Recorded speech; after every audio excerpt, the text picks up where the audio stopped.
Hello guys, samahan nyo kami ngayon sa aming trip to Maryland. So ito nga pala yung list ng documents na kailangan natin i-prepare. And please don't forget to pay the travel tax kapag nandito na kayo sa airport.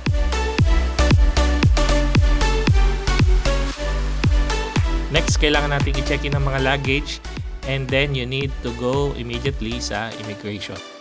So after that, pumila na kami agad sa immigration kasi we expect na mahaba ang pila.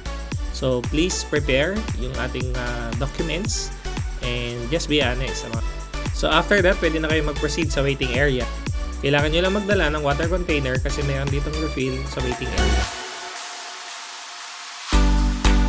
So itong pesong dala namin ay binili na lang namin ng Subway. Okay naman ang breakfast namin ng Subway. Ang score namin dito ay 6 out of 10. Pwede din kayo magbaon ng cup noodles kasi mayroon ditong hot water. So ayan, ngayon palipad na kami. Bye bye Philippines! Hindi, joke lang. Waiting pa kami dito for 2 hours. So after 2 hours, ito na, pasakay na kami ng airplane. So ang unang airplane namin is Philippine Airlines. So dito, papunta na kami ng Japan for the connecting flight. Ayan, so food trip muna tayo. So, ang akin ay chicken curry at ang in-order naman niya ay fish fillet. Sobrang ganda na airport ng Japan, napakalaki at napakalinis. Ayan, so pagdating namin ng Haneda Airport, nag-check-in muna kami ulit para sa aming next flight papuntang Minneapolis. So, may 3 hours waiting time kami dito sa Japan at nag-ikot-ikot muna kami sa loob ng airport.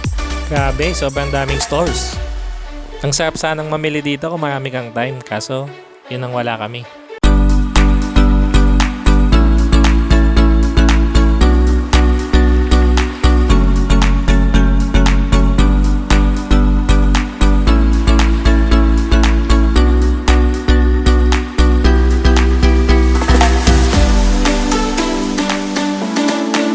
Okay, so habang naghihintay, food trip muna tayo dito sa Japan. So ang score naman namin dito ay 9 out of 10. At guys, sobrang amazing na CR nila, lahat automatic. So habang ako'y nagbabawas, tumatawag na siya sa akin, yun pala, boarding na kami.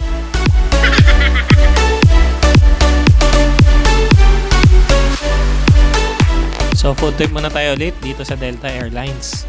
So ang in-order namin dito ay pork tonkatsu. At ang score namin dito ay 9 out of 10.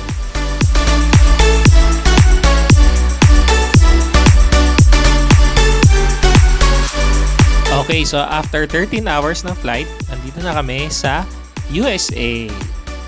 Ayan, so pagdating namin dito sa Minneapolis Airport, pumila na kami agad sa immigration at dito kukunin na ang iba nyong documents like the visa packet. So dito naman ay mayroon pa kaming 8 hours na waiting time sa Minneapolis.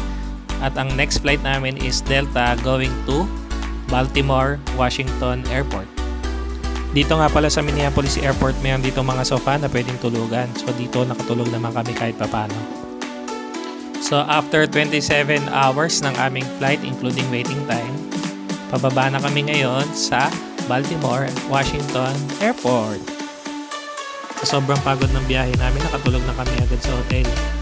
So pagising namin ng umaga, ito na, welcome to Maryland, USA. Salamat sa inyong panonood. Hanggang sa susunod na vlog. Bye!